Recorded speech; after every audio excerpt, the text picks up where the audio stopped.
My wife kissed a stranger waiter at a club during a bachelorette party after they danced. They did not make out and she was pretty drunk according to my sister who was present. When she came back she told me before my sister told me.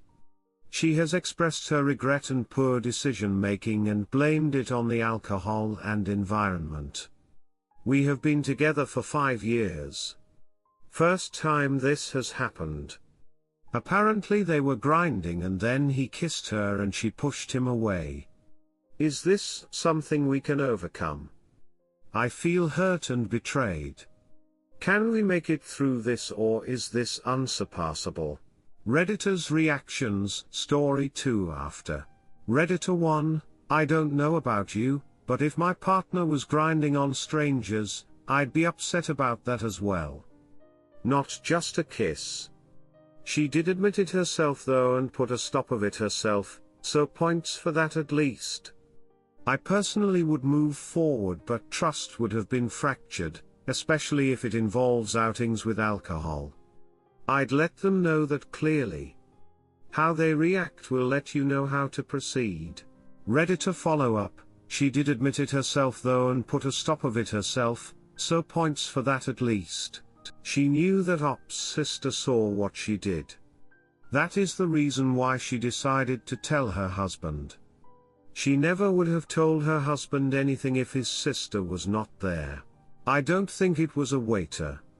It has to be a male stripper. Do you think a waiter would grind on customers? Ike. Redditor 2, so does your sister agree that he kissed her or did she kiss him? Op answer, sister says she was wasted and that he made a move but it was ridiculous that she placed herself in that situation to begin with. Redditor 3, there are women out there, these women will never get so drunk to grind with a waiter. These women will not put themselves into a position where they are being kissed in front of family and friends. These women will never be in a situation when called upon, use alcohol as an excuse. You know where I am going with this. The woman you are with for 5 years, she could and she did. What does it say about her? Think about it. Redditor follow-up, I was feeling like this was not the worst thing in the world and maybe an honest mistake but yeah. This comment changed my mind. Story 2, just found proof on moving day. After 14 years we are moving into a new house. I just found a letter proving what I have suspected for a while. Nicknames and love yous, the whole deal. The letter is recent. As in, just written this week. The letter even talks about my son and how he is part of our family. I know my son is mine, so this guy just thinks he can take over this whole family. We are literally about to move into a new house together. We talked about having more kids after the move. I'm in shock. What do? I am just pretending all day, working with these boxes to keep me sane. Do I confront her before closing on this new house tomorrow? Duck, I mean everything is all packed up. Edit, thanks for the support and advice. I needed to hear some harsh truths. My headspace is not right. Because of that, I'm going to confront her tonight but without the letter. An opportunity to come clean. Maybe we can reconcile. I know she will deny it though. The house is 100% in my name. No worries there. Makes me think she doesn't care about that if she let me put myself on the house. I don't know. Now I think I need a pie.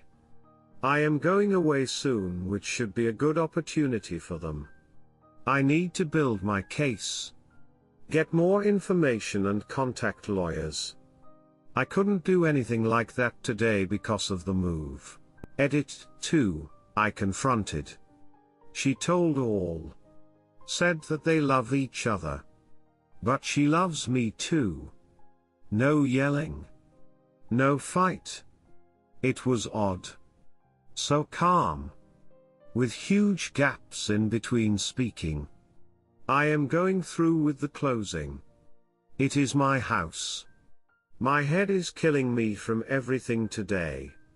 I am in shock of this. Please someone tell me it gets better. Redditor's reactions, story 3 after.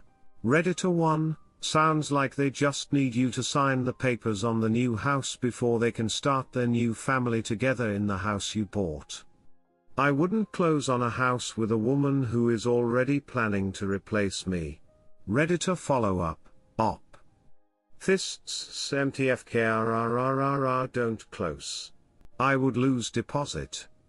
Confront and refuse to close. Note, manipulation will begin. I'm sorry, you're my soulmate, it was a mistake, let's reconcile. Woof, this gon be bad, please update. Oh and BTW, it's been going on a while. Oh and you're officially a broken family, it's now focus on you to be best for your kid. Redditor 2, put it in storage and separate it all later. I would never sign a new mortgage with anyone under these circumstances. Take you son and walk. Redditor follow-up, do this and also have your lawyer work in a clause restricting her from introducing new partners to your child for a while. Redditor 3, I'll give you a real estate perspective if it helps any. Right now, prices are on the decline due to rising interest rates, and prices will likely continue to fall until mortgage rates stabilize. I don't know how much dollar you have in deposit in escrow, but the reality is that most of deposits have to be returned in most states. It depends on the contract, but most time the sellers have to try to sue, which is expensive and not worth it to them. If you closed on the house tomorrow, then divorced and had to sell the house, you would likely have to pay 6% brokerage commissions and seller's fees on a house which has declined in value. Bottom line, you are better off financially not closing tomorrow. Now the question is, where are you going to live after this goes down? Redditor follow-up, exactly, and then wait a few months and get a better house for Op and his son to enjoy. Story 3, I seriously need some help and motivational inspiration please. I've been in a 4-year relationship with the woman I fell in love with, but she treats me like a backup trash option despite all that I do for her, everything I've tried for her and I what to do anymore. Let me start by saying how much I value this woman. I spoil her because gifts are her love language. Mine is physical touch. I give her everything I can, and between being the sole provider for my stay-at-home GF and spoiling her every chance I'm able to, I'm struggling financially. She was just on a 3-week vacation 1,000 miles away, and the second she landed she was snapping multiple other guys.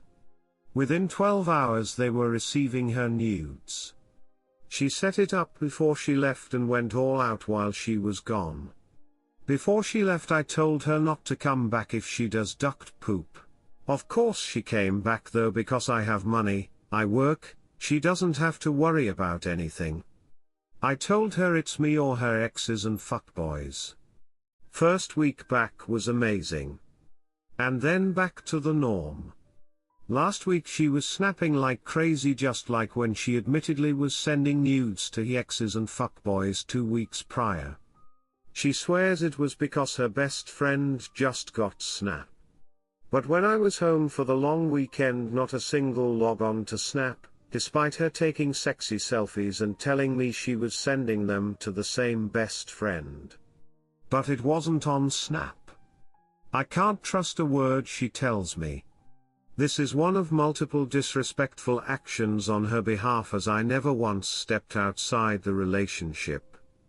I really do love her, but I can't take being manipulated and taken advantage of anymore. I just can't get past my care for her.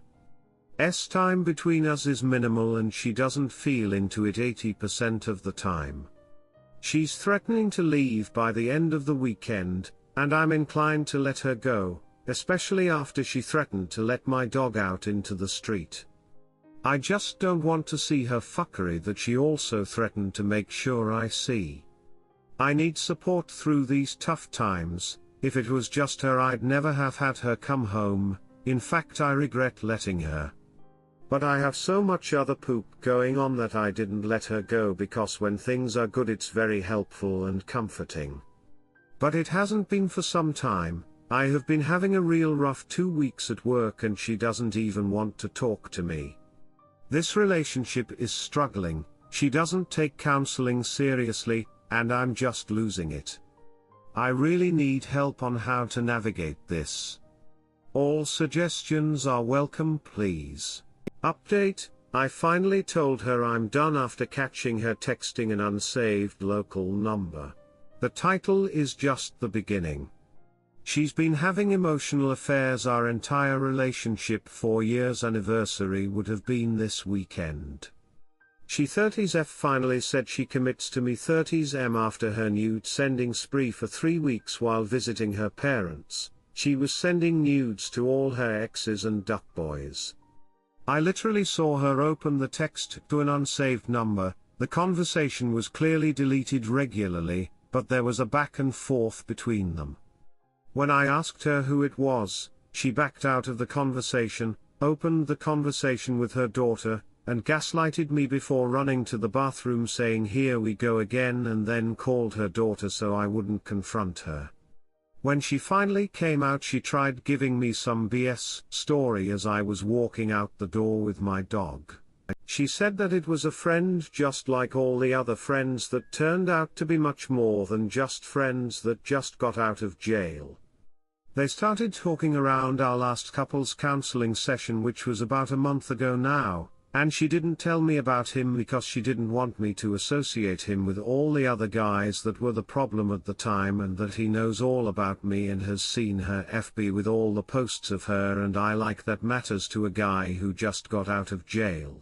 I left for a couple hours and she started blowing up my phone, asking if I was coming back, and I just kept telling her that I need time and space right now, and I wasn't coming back until she stopped calling. As I pull up, she was walking out to go down to the store to buy cigarettes after I just got home with a pack for her.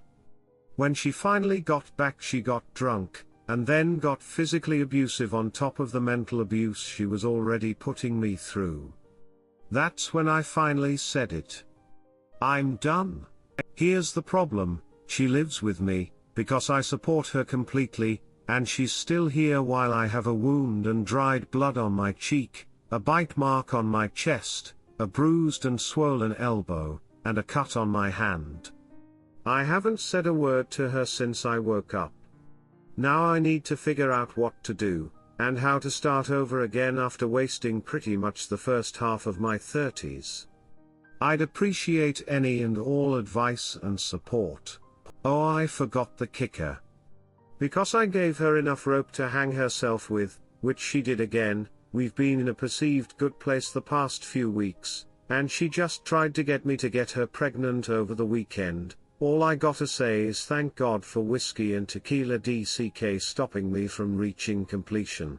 TLDR, the serial cheater I've been with for 4 years, got caught, gaslighted me about it, then gave me a BS story how he's just another friend, and then got physically abusive, pushing me to the point of finally giving up. Now she can be free to go duck with all the exes and duck boys she wants. And I can go find someone who actually appreciates me and everything I do for them. Problem is we live together, as I support her completely, and she's still here. What should I do? Edit. Thank you all for the advice. Let me clarify a few things. We are not married despite her constant pressures for marriage the past 2-3 years. I am not looking to press charges and ruin her future. Regardless of how I've been treated, I do care about her. My injuries are recorded though should it come down to it. Edit 2. She found this post and said it was ducked up that I posted about her on Reddit, but nothing about her physical and mental abuse, or how she's being a complete hypocrite because she has posted about me several times on Reddit throughout our relationship. Redditor's reactions, story 4 after. Redditor 1, take photos of what she did to you, file a police report, Screenshot any texts she sent that'll incriminate herself with the cheating and physical abuse that she did to you. And kick her out. Have someone you trust come over so they can be there while she gets all her things, and make sure she takes everything so she doesn't have an excuse to come back or get you to see her again. She tried baby trapping you. Even if you did get her pregnant and broke up, you'd have to have her in your life in some capacity, so do yourself a favor and make so she gets out and stays out of your life. You need to take control of the situation and do yourself some grace and leave her. She's been doing this for just about 4 years, and you've given her the chance to do it over and over again. Redditor 2, you live together, so we can assume not married. File a police report, press charges, get a TRO and change the locks while she's incarcerated. Let her go live with one of her boyfriends when she gets out. Redditor 3, if she caused your injuries, she can spend a few nights in jail. Her new but knows the location and visiting hours. Story 4, cheat on me. I will destroy your cushy life. Before I get into the revenge, let me preface it by saying this: the third party involved and I are still friends, and still talk to this day. Also, English is not my first language, but I'm working on it. This happened a little over a decade ago, and I had the perfect life, great house, great husband, great car, great job. The American dream. Soon, that dream turned into a nightmare, when I discovered my husband was cheating on me.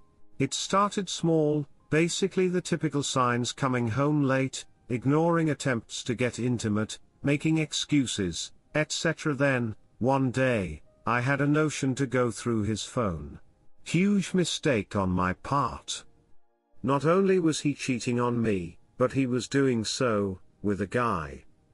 I'm okay with the LGBT community, and I don't have a problem with my husband wanting to explore other sides. The problem is that he didn't have the ahem to tell me what he was doing. I had located the other guy, and we became fast friends. I found out, via the guy, that my husband had a Grindr gay dating app, and had hooked up with more guys. Together, the other guy and I came up with a plan. He had tricked my husband to agree to a hotel room that night, for some alone time. In the process, he had gathered some very incriminating evidence of my husband's not being faithful. And thanks to my father, I had a prenup that terminated marriage of said lack of faithfulness had evidence. My doofus ex-husband showed up, while I was hiding in the bathroom. The other guy was playing his part well, telling my dope that he was going to the bathroom to freshen up. That's when I came out, with the evidence, and the prenup, the section highlighted in the contract.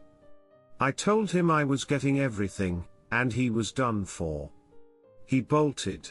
The fallout.